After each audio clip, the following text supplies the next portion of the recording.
ठीक है। बोलिए भगवान बुद्ध की। बोलिए भगवान बुद्ध की। हाथ पांव दर्द करने लगा ना, थोड़ा सा खड़ा हो जाइए। अच्छा, कल की तरह से बैटरी लो हो जा रही है।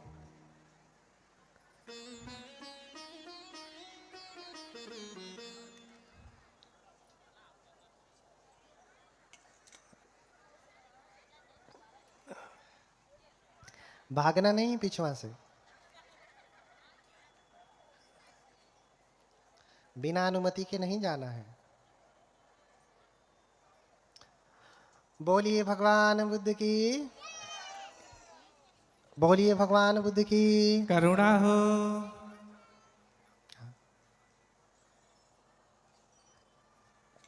हाँ, चलिए स्तुति करते रहते हैं। हाथ जोड़िए। हाँ, मेतानंद तनहंग करो, स्तुति कराइए। देखिए बंते जी स्तुति करा रहे हैं। सभी लोग बोलें साथ साथ में।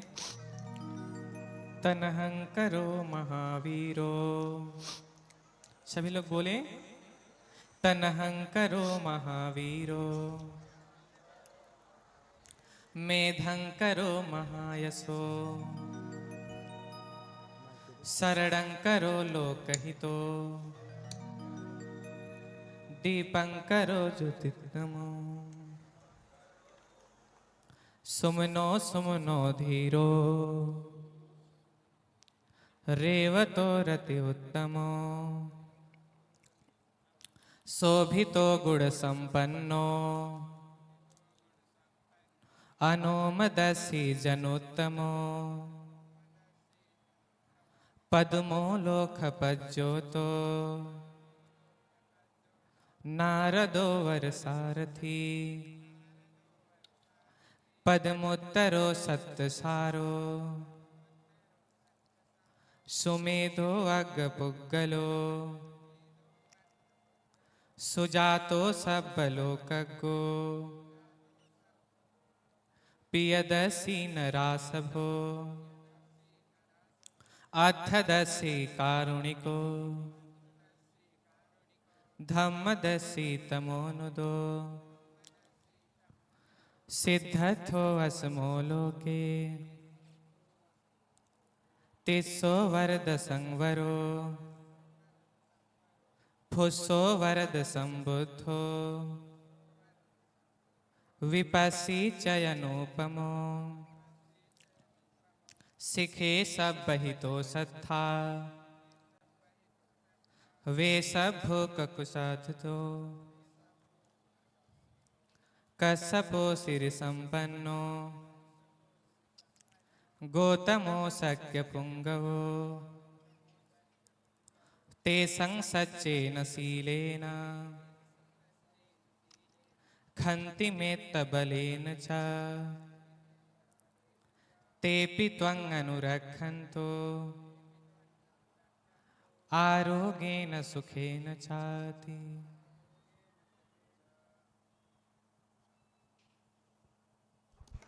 बोलिए सभी लोग साधु साधु। साधु साधु। कुछ आराम आया? हाँ बैठिए, एक गीत बंते जी के चलेगी, अभी और आराम आ जाएगा। बैठिए। हाँ, क्योंकि गृह त्याग जब वो करते हैं तो चार दृश्यों को देख करके करते हैं। रोगी रोगी व्यक्ति को, बूढ़े व्यक्ति को, मृत व्यक्ति को और सन्यासी को। बोलिए भगवान बुद्ध की। बोलिए भगवान बुद्ध की। बैठ जाइए सभी लोग, बैठिए।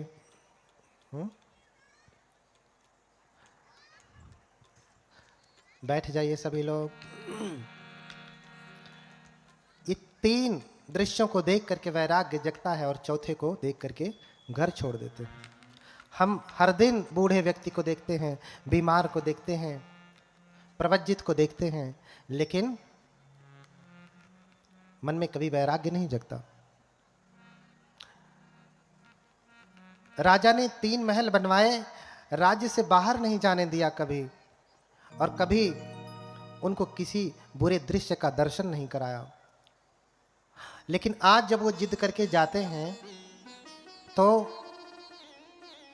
राजन उन्हें जाने देते हैं, लेकिन साफ सफाई करवा देते हैं कि कोई बुरा दृश्य न दिखे, कोई बूढ़ा न दिखे, कोई बीमार न दिखे, कोई रोगी न दिखे, कोई मृत न दिखे, ऐसा कोई न दिखे।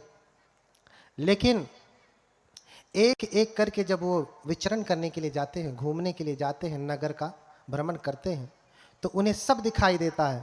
पहली बार में जाते हैं तो बूढ़ा दिखाई देता, ऐसे लाठी पकड़ के चल रहा। दूसरे में जब घूमने के लिए जाते तो बीमार व्यक्ति देखते, दर्द से कराह रहा है, चिल्ला रहा है। तीसरी बार देखने जाते तो मरा हुआ व्यक्ति है। 4 लोग उसे टिकठी पे उठा के लेके जा रहे हैं, लाद के लेके जा रहे हैं। हाँ, लाद के लेकर के जा रहे हैं सभी लोग। और फिर भी लोग, हम सभी लोग ये देखते हैं ना, देख करके कामेन जिन्नं व्यथितं मचंत दिस्वान रूपं तिभवे विरतो। तीनों रूपों को देख करके उनके मन में विरक्ति जाग गई।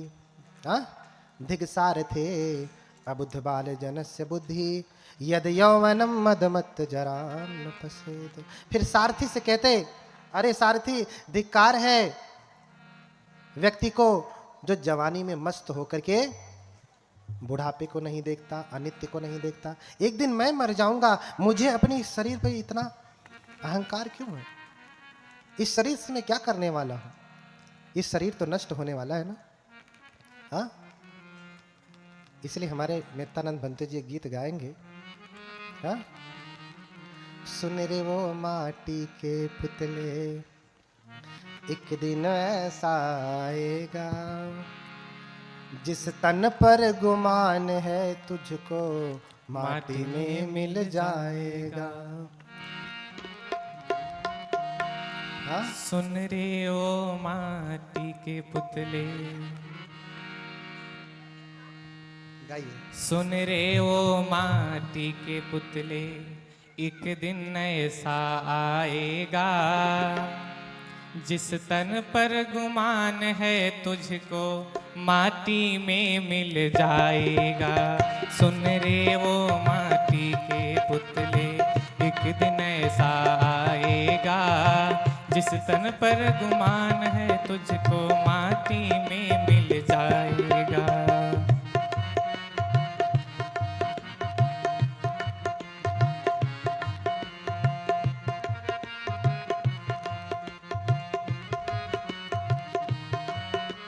शील प्रथम हृदय से मानो, कभी न प्राणी घात करो। मत्स्य मांस को दूर हटा कर सदा ही शाकाहार करो। कभी न प्राणी घात करो, मत्स्य मांस को दूर हटा कर सदा ही शाकाहार करो। क्यों? आगे कहना है, पूज्य गुरुदेव जी ने ही ये गीत लिखा है कि क्यों पंचशील पालन करना चाहिए और इसका लाभ क्या है पालन करने से। तो पहले सील में कहा गया है, सील प्रथम हृदय से मानो, कभी न प्राणी घात करो। मत्स्य मांस को दूर हटा कर सदा ही शाकाहार करो। सील प्रथम हृदय से मानो, कभी न प्राणी घात करो। मत्स्य मांस को दूर हटा कर सदा ही शाकाहार करो। तू तो श्रेष्ठ जीव है जग में, तू तो श्रेष्ठ जीव है जग में। दया भाव कब आएगा जिस तन पर गुमान है तुझको माटी में मिल जाएगा। बोलिए सब लोग गाइए। के पुतले, एक दिन ऐसा आएगा जिस तन पर गुमान है तुझको माटी में मिल जाएगा।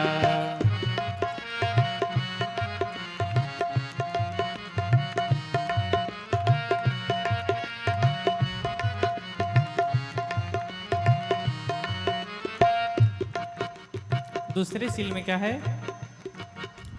अदिन दान का अर्थ है चोरी, बिना दिए ना लेना तुम, चोरी का जो भाव लगे तो याद कथा कर लेना तुम।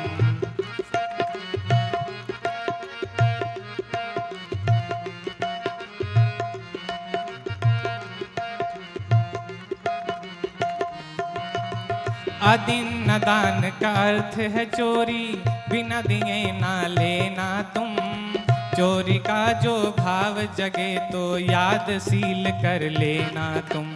चौर कर्म करके तो जग में,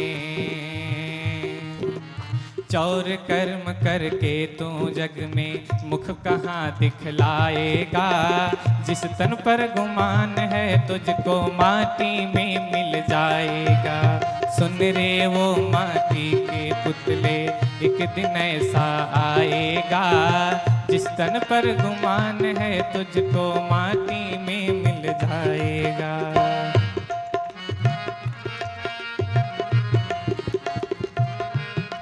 तालियां बजाइए, तेज तालियां बजाइए।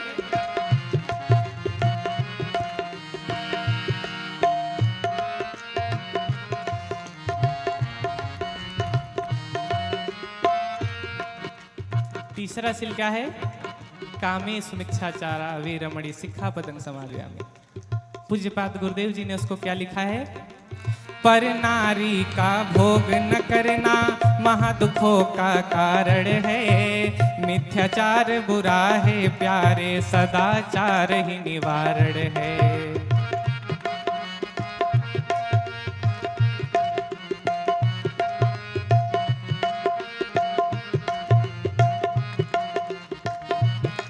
पर नारी का भोग न करना महादुखों का कारण है।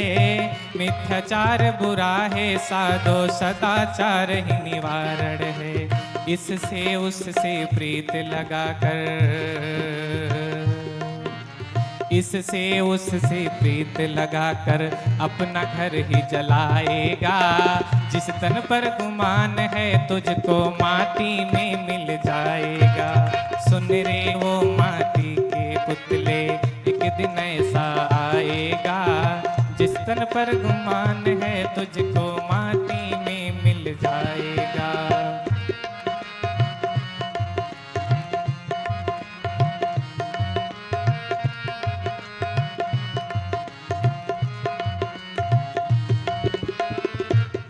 चौथा शील, मुसावाद से विरत ही रहकर करो न व्यर्थ की बात कभी।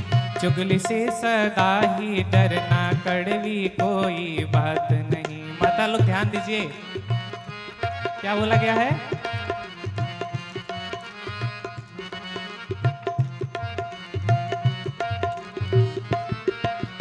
मुसावाद से विरत ही रहकर करो न व्यर्थ की बात कभी। चुगली से सदा ही डरना, कड़वी कोई बात नहीं। झूठ वचन करके तो, झूठ वचन धारण करके तो, झूठ वचन धारण करके तो छड़ छड़ दुख ही पाएगा। जिस तन पर गुमान है तुझको माटी में मिल जाएगा। सुन रे वो माटी के पुतले, एक दिन ऐसा आएगा। जिस तन पर गुमान है तुझको माटी में मिल जाएगा।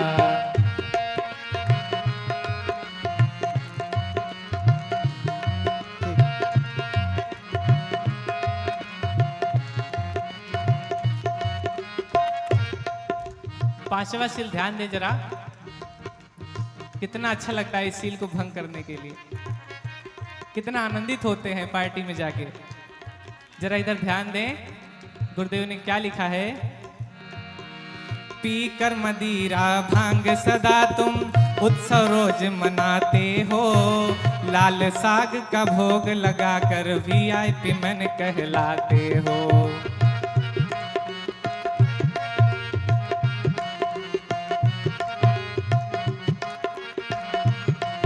यही सुधार लीजिए। पी कर मदिरा भांग सदा तुम पार्टी रोज मनाते हो, लाल साग का भोग लगाकर वीआईपी मन कहलाते हो। तो कलंक है बुद्ध नाम पर, तो कलंक है बुद्ध नाम पर, बौद्ध धर्म कहाँ पाएगा। जिस तन पर गुमान है तुझको माटी में मिल जाएगा, जिस तन पर गुमान है तुझको माटी में मिल जाएगा। सुन रे वो माटी के पुतले एक दिन ऐसा आएगा, जिस तन पर गुमान है तुझको माटी में मिल जाएगा, जिस तन पर गुमान है तुझको माटी में मिल जाएगा, जिस तन पर गुमान है तुझको माटी में मिल जाएगा। तो कुछ समझ में आया? हाँ,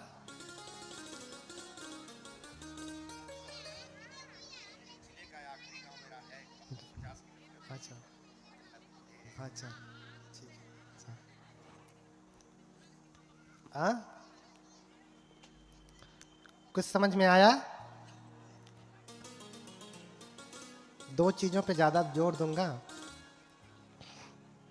हाँ, आप लोगों को दूर ही जाना है। सदाचार निवारण है, क्योंकि इससे उससे प्रीति लगाकर मुख कहाँ दिखलाएगा। मुंह दिखाने लायक है? हाँ, मुंह दिखाने लायक नहीं बचेगा, समझ रहे हैं ना? तो मुंह दिखाने लायक बनाइए, शीलों का पालन करिए। तो इसलिए कहा, सुन रहे वो माटी के पुत्रे, एक दिन ऐसा आएगा, जिस तन पर गुमान है तुझको माटी में मिल जाएगा। सिद्धार्थ गौतम इस बात को बड़े अच्छे से समझे। जब उन्होंने तीनों रूपों को देखा, किसको देखा? बूढ़े को देखा, बीमार को देखा और मृत को देखा, चौथा देखा सन्यासी प्रवज्जित। उनको देख करके वो विरक्त हो गए। हम हर दिन देखते हैं, आपके मन में प्रश्न होगा कि सिद्धार्थ गौतम तो 29 वर्ष की अवस्था में गृह त्याग करते हैं, क्या तब तक कोई बूढ़ा व्यक्ति नहीं देखा? मन में प्रश्न आ रहा होगा। बहुत लोग इस प्रश्न से बहुत कुलबुलाने लगते हैं, है ना, कि इतनी आयु होने के बाद उन्होंने क्या कोई बूढ़ा नहीं देखा? हाँ, शादी हो गई, लड़का हो गया, कोई बूढ़ा नहीं देखा, कोई बीमार नहीं देखा, कोई मरा व्यक्ति नहीं देखा। अरे उनके पिता स्वयं बूढ़े हो गए होंगे उस समय तक।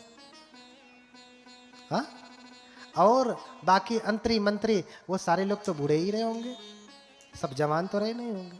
तो क्या बूढ़ा नहीं देखा होगा? कम से कम बूढ़ा तो देखा ही होगा, मृत भी देखा होगा, हाँ, बीमार भी देखा होगा। क्या जब से उन्होंने जन्म लिया कभी वो बीमार नहीं पड़े कि उनके माता पिता बीमार नहीं पड़े? पड़े ही होंगे। लेकिन आज ये तीनों रूप देख करके क्यों घर छोड़ देते हैं? ये बात समझ में नहीं आती। आपको लगता है कि ये बाहर से मिलाया गया है। देखिए, जब बुद्ध के वचनों की बात हो रही ना, तो हमें बुद्ध की दृष्टि से समझना होगा, बुद्ध की प्रज्ञा के लेवल से, ऊंचाई से समझना होगा। हम अपनी छोटी बुद्धि से, छोटी आंख से बुद्ध को ऐसे देखेंगे तो बुद्ध तो इतने बड़े हैं। बुद्ध के बारे में वर्णन के बुद्ध 18 हाथ के हैं मनुष्य के, अपने हाथ से तो 5 ही के हैं, 3.5 हाथ के हैं। हाँ, लेकिन सामान्य जन से, हमारे आपके हाथ से 18 हाथ के हैं। आपको भरोसा होगा? नहीं। तो कुछ ऐसी बातें हैं जिसमें भरोसा नहीं होता। क्या उन्होंने बूढ़ा नहीं देखा? क्या बीमार नहीं देखा? क्या मरा नहीं देखा? क्या सन्यासी नहीं देखा? देखा होगा, लेकिन तब ज्ञान का चक्षु खुला नहीं था। लेकिन अब जब देखा तो ज्ञान का चक्षु खुला था। आप पढ़ते हैं ना, कोई व्यक्ति है वृक्ष के नीचे लेटा है और सेब का फल नीचे धड़ाम से गिरता है, और वो कहता कि अरे ये सेब नीचे क्यों गिरा, ऊपर क्यों नहीं गया? कौन है वो वैज्ञानिक? कौन है? न्यूटन। गुरुत्वाकर्षण बल की खोज करने वाला कौन है? न्यूटन। क्या आज उसने पहली बार देखा कि सेब नीचे ही गिरता है? पहली बार देखा क्या? इससे पहले नहीं देखा था? हाँ? तो फिर ये तो बात भी गलत हो गई कि उसने ऐसा देखा कि सेब नीचे क्यों गिरा, ऊपर क्यों नहीं गया। ये बात ही नहीं हुई होगी, ऐसा है ना? लेकिन ऐसा नहीं है। ऐसी उसने इससे पहले देखा भी था और ये घटना भी हुई कि जब सेब नीचे गिरा तो उसने कहा, अरे ये नीचे ही क्यों गिरा, ऊपर क्यों नहीं गिरा। देखा था पहले भी, लेकिन आज जब देखा तो ज्ञान का चक्षु खुला था। एक वो व्यक्ति है जिसकी माँ खाना बना रही है, खाना पका रही, भोजन भात बना रही है, भात, और उसके ऊपर क्या रखा है? पतीले में भात बना रही है तो ऊपर क्या रखा जाता है? ढक्कन। और उस भाप से बार बार ढक्कन ऊपर उठ रहा है तो उसके मन में आया, अरे भाप में इतनी शक्ति होती है कि ढक्कन को उठा दे रहा है। क्या आज मम्मी को पहली बार भात बनाते देखा क्या? हाँ, पहली बार भात बनाते? ये वैज्ञानिकों के लिए उत्तर है, सामान्य के लिए तो इतना ही ठीक है। क्या आज वैज्ञानिकता से ही उत्तर दे रहा हूं वैज्ञानिकों को? क्या आज पहली बार देखा क्या भात पकाते हुए? नहीं, पहले भी देखा था, लेकिन आज जब देखा तो ज्ञान का चक्षु खुला था। आज देखा तो ज्ञान का चक्षु खुला था, इसलिए प्रज्ञा जग गई, अरे नहीं, भाप में बड़ी शक्ति होती है, तो भाप के इंजन का ही आविष्कार कर दिया। तो सबसे पहले ट्रेन कैसे चलती थी? हाँ, भाप से चलती थी, कोयले से। समझ रहे ना? ऐसे ही सिद्धार्थ गौतम ने पहले बूढ़ा भी देखा, बीमार भी देखा, मृत भी देखा, लेकिन तब ज्ञान का चक्षु खुला नहीं था। आज जब देखा तो दिस्वान रूपं तिभवे विरक्तो, आज तीनों रूप देख करके विरक्ति जग गई, वैराग्य जग गया। क्यों? क्योंकि ज्ञान का चक्षु खुला है, ज्ञान का चक्षु खुला है। अरे बुद्ध ने तो तब देखा और छोड़ दिया। बुद्ध 29 वर्ष की अवस्था में, सिद्धार्थ गौतम 29 वर्ष की अवस्था में घर छोड़ते हैं। आपकी आयु कितनी है? मुझसे तो ज्यादा ही है। हाँ, बोलिए भगवान बुद्ध की। आप कब छोड़ेंगे?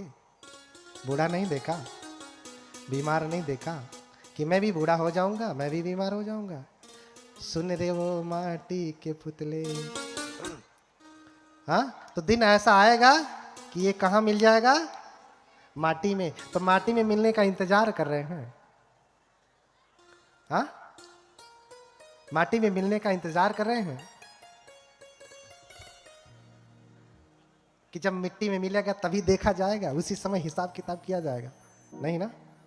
बताइए माता जी लोग, अब इस समय बेटवा को पालने का है कि धर्म पालने का है? देख लिया सब कुछ, अब कौन सी गली देखनी है? सारी गली देख लिया ना। अब तो अपने लिए समय दीजिए। सारा जीवन गर्भ से लेके पालने पोषने तक, विवाह करने तक आप उन्हें देख रही हैं, अब तो छोड़िए, अब अपने लिए समय दीजिए, अब धर्म में अपना समय लगाइए। दिस्वान रूपं तिभवे विरक्तो, तीनों रूप देख करके विरक्ति जग गई। आप में कब जगेगी? प्लानिंग कर रहे हैं कि नहीं कुछ आप लोग? हाँ, इसलिए आचार्य नागार्जुन बड़ा सुंदर उत्तर देते हैं कि आपको असर क्यों नहीं करता है। रोज मरा हुआ देखते हैं, शमशान में जाएंगे तो देखेंगे कि एवं धम्मो मम कायो, अरे मैं भी ऐसे ही हो जाऊंगा, मुझे भी मरने के बाद लोग लाएंगे, जलाएंगे, हाँ, जला के राख कर देंगे, थोड़ा दिन रोएंगे गाएंगे, फिर दाल भात छप्पन पकवान लाल साग के साथ भोग लगाएंगे। हाँ, जब जाकर के आप शमशान में देखते हैं तभी ये वैराग्य जगता है। कब तक रहता है? जब तक है। घर आते आते वही मम्मी, वही पापा, वही पत्नी, वही बेटे, वही मित्र, वही दोस्त, सब कुछ वही वही, कुछ नया नहीं। हाँ, कुछ भी नया नहीं। इसलिए गाना, एक भजन है कबीरदास का कि सोने वाले जाग जा, संसार मुसाफिर खाना है। हाँ,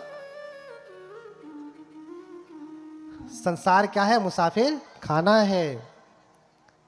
आस पास जोधा खड़े, मौत से बचेंगे नहीं आप, लेकिन साथ में क्या जाएगा, आपका धर्म कर्म।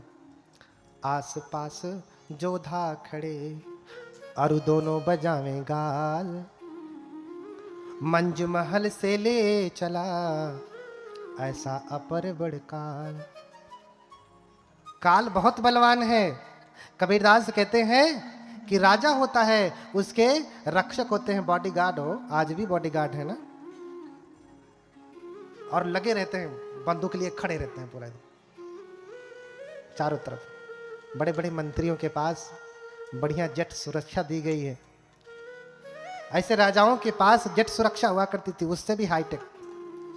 हाँ, तो कबीरदास कहते हैं कि आस पास जोधा खड़े, अरु दोनों बजावें गाल। गाल बजाने का मतलब दोनों बात कर रहे हैं भैया, सोते नहीं हैं, जाग रहे हैं। सो गए तो कोई आया मार के चला जाएगा राजा, लेकिन फिर भी गाल बजा रहे हैं, बतिया रहे हैं, बतिया बतिया के जाग रहे हैं, लेकिन फिर भी मंज महल से ले चला। कौन ले चला? ऐसा अपर बड़ काल। जब काल आता है तो गाल बजाते रहिए, ड्यूटी देते रहिए, पिस्तौल राइफल ताने रहिए, लेकिन खींच करके उठा करके लेकर के चला जाएगा। कोई बचाने वाला नहीं है। कोई धन कोई दौलत आपको बचा नहीं सकती। इसलिए चंचल मनवा चेतरे, चंचल मनवा चेतरे। कितना चंचल रहेगा भैया। अभी तक अंगम अंगम गलितम पलितम मूलनम दसन विहीनम जातम तुंडम और वृद्धो याति गृहीत्वा दंडम तदपि न मुंचत्यास पिंडम। अरे भैया कितने तक? अंगम अंगम गलितम, एक एक अंग गल गया है, बूढ़े हो गए हैं। पलितम मुंडम, बाल भी क्या हो गया है, झड़ गया है। नहीं झड़ा तो कम से कम क्या हो गया है, सफेद हो गया है। तो सफेद होने तक भी होश नहीं रहता। काली वाली डाई लगाते हैं, अभी तो मैं जवान हूं, अभी तो मैं जवान हूं। अंगम अंगम गलितम पलितम मुंडम। अरे मेरा क्या गिरेगा, तू क्या गिरेगा, मैंने पहले ही गिरा दिया। तेरी क्या मजाल कि तू गिरे, जा तुझे मैं पहले ही गिरा देता हूं। ऐसा साहस होना चाहिए, ऐसा साहस होना चाहिए। एक चीज और ध्यान रखें कि जब बाल गिरने लगे तो आप समझ जाइए कि आपको ऐसा होने का समय आ गया। अपने से नहीं चेते तो शरीर बता रहा है कि अरे जा, नहीं रहूंगा तेरे साथ, तू वहां जा। हाँ, तो भी समझ में नहीं आ रहा। चंचल मनवा चेतरे, सोवे कहाँ जान। हाँ, अजम घर जब ले जाएगा पड़ा रहेगा ज्ञान। सारी विद्वता सारा ज्ञान यहीं पड़ा रह जाएगा। जब काल, जब मौत आपके सर पे मंडराएगी तो सब कुछ यहीं रह जाना है। इसलिए सारी चंचलता छोड़िए। अंगम अंगम गलितम पलितम मुंडम। और क्या हो गया है, दशा कितनी खराब हो गई है।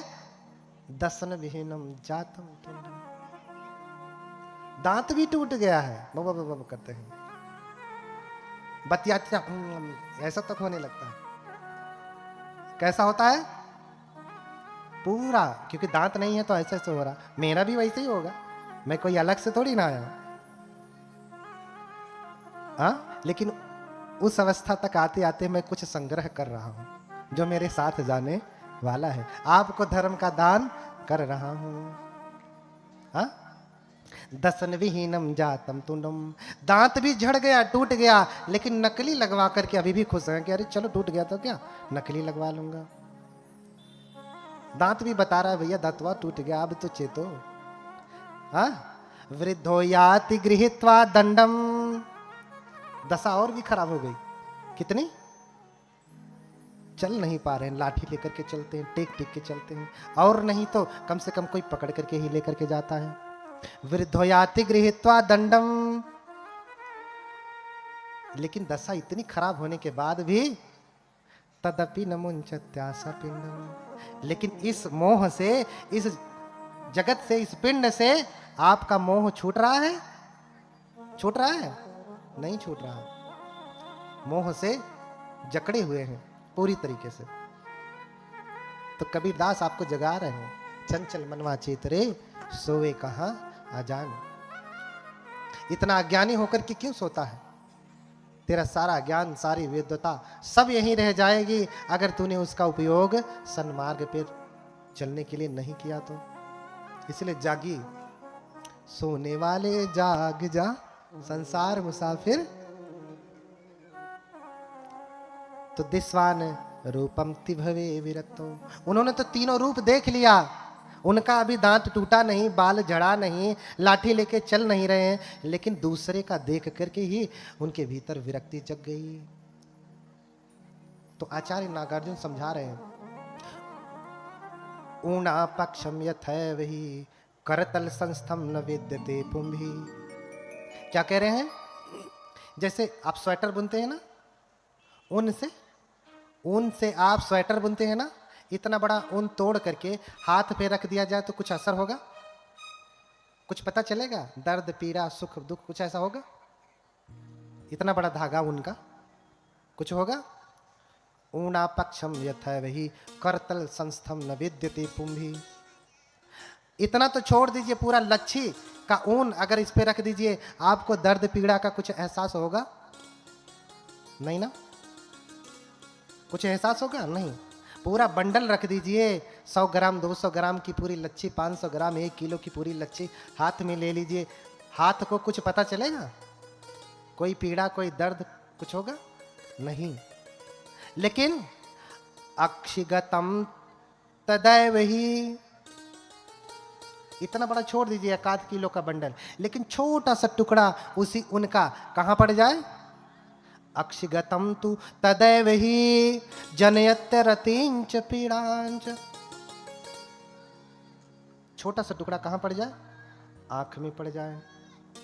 हाँ, छोटा सा टुकड़ा आंख में पड़ जाए तो भयंकर पीड़ा होने लगती है। हाँ, इसलिए कबीरदास कहते कि तिनका कबहू न निंदिए, ज्यों पायन तर होए, कबहू की ऊणी आँखिन पड़े तो पीर घनेरी होए। छोटा सा तिनका भी आंख में पड़ गया तो भयंकर पीड़ा होती है ना। इतना बड़ा धागा, पूरा बंडल हाथ पे रख लिया, लेकिन कोई पीड़ा नहीं होती। छोटा सा कण, छोटा सा टुकड़ा उनका अगर कहां पड़ गया? आंख में पड़ गया तो भयंकर पीड़ा होने लगती है। ऐसा क्यों होता है? ऐसा क्यों होता है बताएंगे? ऐसा क्यों होता है? क्योंकि ये बहुत कठोर है और ये बहुत मुलायम है। ऐसे ही 2 प्रकार के संसार में लोग होते हैं। हाँ, 2 प्रकार के लोग होते हैं। करतल संस्थो बालो न वेत्ति संसार दुखता पक्षम। हथेली के समान ये सारे संसार के लोग हैं, इनको कुछ भी नहीं पता चलता। रोज